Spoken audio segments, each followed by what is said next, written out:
quick ad. With Time Twist, you get exciting, bizarre, and significant historical events delivered to your phone every single day. Enjoying this episode? There's so much more in the app. You'll find the link in the show notes. Let's get started.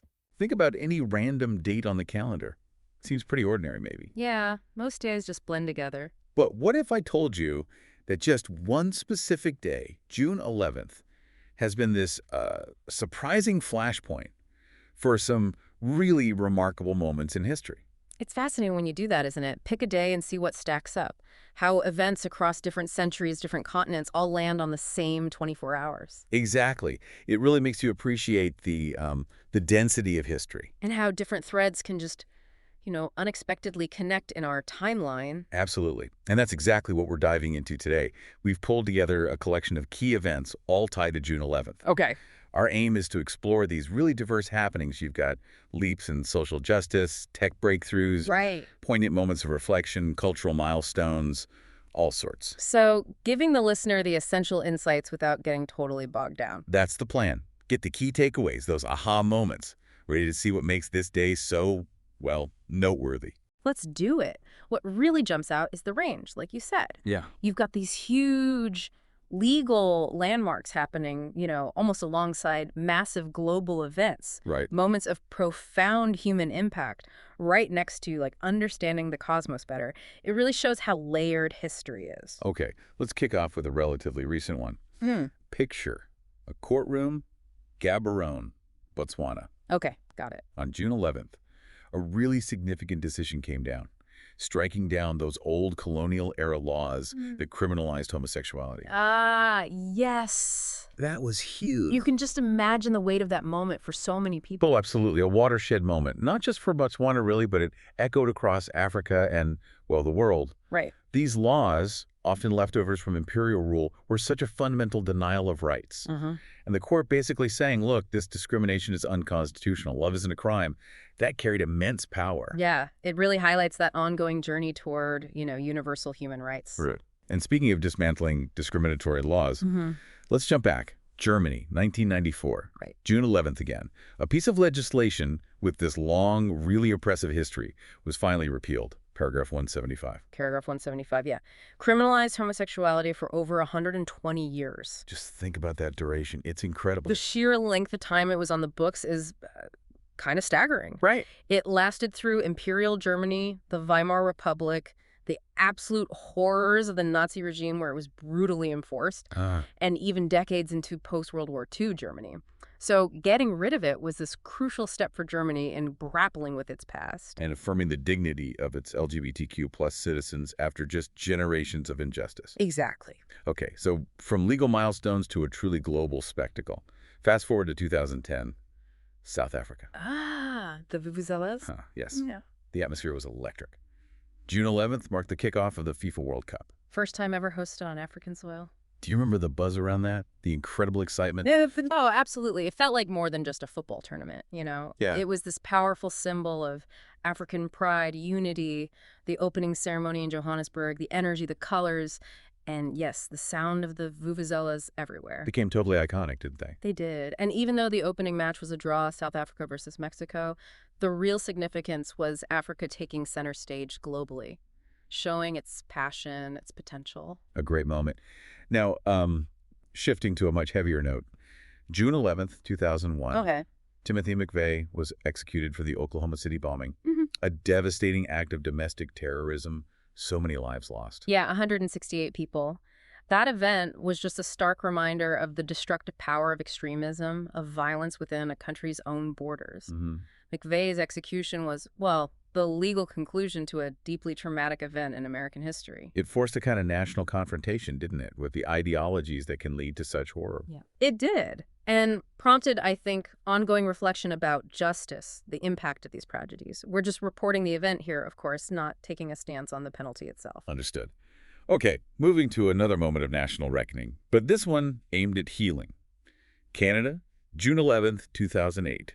Ah, the apogee. Yes, Prime Minister Stephen Harper delivered a formal apology to Indigenous peoples for the profound abuses suffered in residential schools. Long overdue. and incredibly significant. It really was. This apology was such a vital step in acknowledging the lasting harm caused by that system. Yeah, generations of indigenous children forcibly taken from their families, their cultures crushed, the abuse. It's horrific to contemplate. It is. And while words alone can't undo the past, that formal apology was a crucial recognition of historical injustices. A fragile beginning maybe on a long journey towards reconciliation. Exactly. Fragile but necessary. And that work, the healing, it continues. Okay. So from these really profound human events, let's look outwards, way outwards. Space. All right, a change of pace. June 11th, 2004. The Cassini-Huygens probe did a close flyby of Saturn's moon Phoebe. Phoebe, yeah. Sounds maybe small, but scientifically quite interesting. Right. The data it sent back was apparently invaluable for understanding how our solar system got started. Yeah. What was the deal with Phoebe? Well, Phoebe's a bit of an oddball out there. Unlike most of Saturn's other moons, it's thought to be a captured object. Not sure, meaning? Like an icy body from the Kuiper Belt, way out in the outer solar system, that got sort of gravitationally snagged by Saturn. Wow, okay. And its surface tells a story. It's heavily cratered, dark, looks ancient. Plus, its orbit is retrograde. It goes backwards compared to most other moons. Midwars moons. Yeah. All these things are clues about the early solar system, how chaotic it was during formation. So this, seemingly inert little moon holds big insights into our cosmic history. That's cool. Now let's journey back in time again and shine a light on an inventor who, well, often gets overlooked. Okay. June 11th, 2002.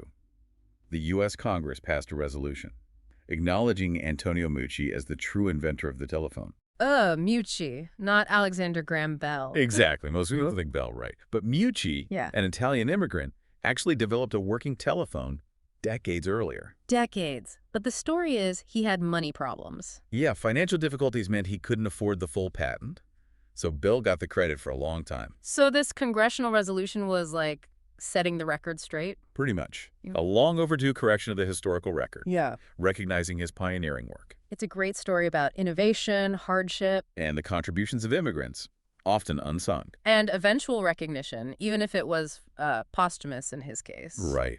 Okay, staying with incredible tales. Let's head to Alcatraz.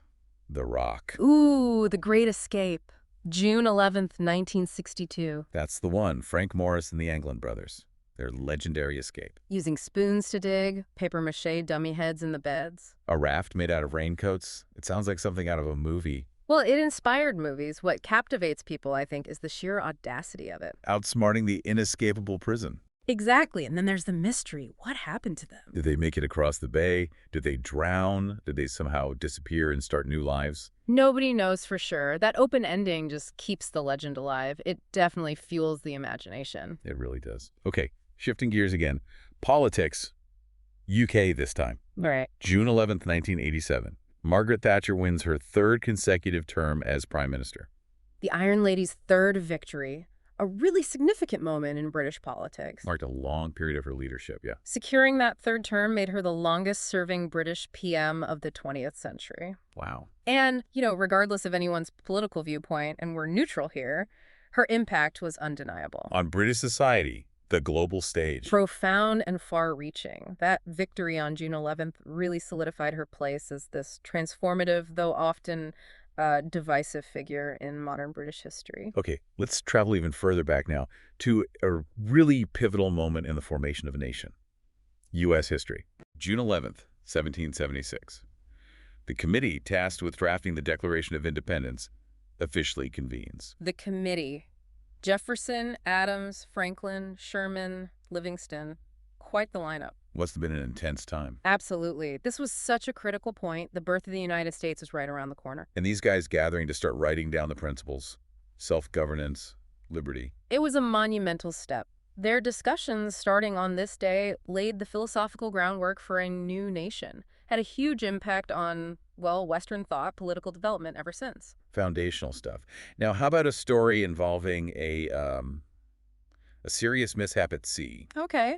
But one that unexpectedly led to a major geographical discovery. June 11th, 1770. Captain James Cook's ship, the HMS Endeavour. Oh, runs aground. Yeah. On the Great Barrier Reef. Not exactly what he planned. Not ideal, no. A near catastrophe for them. But the twist is they had to repair the ship, right? Right. which forced Cook and his crew to spend a good chunk of time there, exploring and, crucially, charting this massive, complex coral reef system. So this accident, this unplanned stop, led to the first detailed mapping of a huge part of the Great Barrier Reef. A natural wonder of the world. Exactly, and it massively influenced how Europeans understood and then colonized Australia. It's amazing how setbacks can sometimes lead to huge historical outcomes. Accidental greatness. Yeah. Okay, from accidental discovery to a deeply intentional act and profoundly impactful. Where are we going now? Saigon, June 11th, 1963. The Buddhist monk Thich Quang Duc. Ah, the self-immolation, that photograph. Incredibly powerful, isn't it? He did it to protest the persecution of Buddhists in South Vietnam. It was an act of, well, extraordinary courage and a searing indictment of religious intolerance. His protest became this immediate, enduring global symbol, resistance, the fight for religious freedom. That shocking image just brought the whole situation to the world's attention. No doubt. It definitely influenced international opinion policy. It just underscores the incredible power of one individual's action to, ignite global awareness and demand change. A heavy but important moment. Okay. Let's switch gears completely. Technology. Something that changed how we listen. All right, audio tech. June 11th, 1935. Edwin Armstrong gave the first public demonstration of FM radio. FM radio. Think about the difference in sound quality. Exactly. Compared to AM radio back then, frequency modulation FM was so much clearer. Less static, less interference. A revolutionary leap, really. Paved the way for high-fidelity audio, stuff we totally take for granted now. Yeah, it laid the groundwork for FM broadcasting, satellite radio. And even this, podcasts, the medium you're listening to right now, owes a debt to Armstrong's work. It fundamentally reshaped how we consume, how we create audio. Pretty amazing. It really is. And finally, we can't let June 11th pass without mentioning some remarkable people born on this day. Ah, the birthdays, okay. First up, legendary American football coach Vince Lombardi. Born 1913. His name is basically synonymous with winning. Lombardi, yeah. His impact on football is just huge. Beyond the championships, the Super Bowl trophy named after him, it's his whole philosophy, dedication, discipline, teamwork, still inspires people. And he was important in breaking down racial barriers in the NFL, too. A true giant. And then, completely different field, the wonderfully talented Gene Wilder, born 1933. Oh, Gene Wilder. Willy Wonka, Young Frankenstein. Blazing Saddles. Just iconic roles. Yeah. He brought such a unique, joyful, slightly manic energy to the screen. What was it about him? He had this amazing knack for blending the hilariously absurd with real warmth, real vulnerability underneath. Yeah, you felt that. His characters were often eccentric, sure, but they always felt human. His comedy just left this enduring legacy of laughter, unforgettable. Absolutely. And last but not least, Hugh Laurie. Born 1959. Ah, Hugh Laurie, from Blackadder and Jeeves and Wooster. His comedic brilliance, Yeah. to his totally different, compelling turn as Dr. House. What a range. He's a truly versatile performer. He really is. He just slides between comedy and drama so effortlessly. Yeah. Captivates you with his intelligence, his wit. And the depth he brings, an actor who constantly surprises you. A great trio of June 11th birthdays. Definitely. So there you have it. June 11th, just one date on the calendar, but look at the incredible range of significant events it's hosted throughout history. It's quite a collection when you lay it all out. We've seen moments of profound social change, like in Botswana and Germany. Technological leaps like FM radio or understanding Phoebe. Cultural milestones like the World Cup in Africa, the Declaration Committee forming. Moments of reckoning like the McVeigh execution or the Canadian apology. Acts of protest, acts of escape, political shifts, and incredible individuals born on the day. It really does make you reflect, doesn't it? How history isn't just some distant story. It's constantly unfolding. And any given day, even one that feels ordinary to you, could hold moments that really shape our world. Makes you consider the layers hidden just beneath the surface of a date on the calendar. Exactly. All the stories embedded there. So maybe the next time you glance at a calendar, remember June 11th. Take a second. Think about the extraordinary stories that might be tied to that seemingly unremarkable date. Or any date, really. Keep exploring. Stay curious. You never know what fascinating connections you might uncover.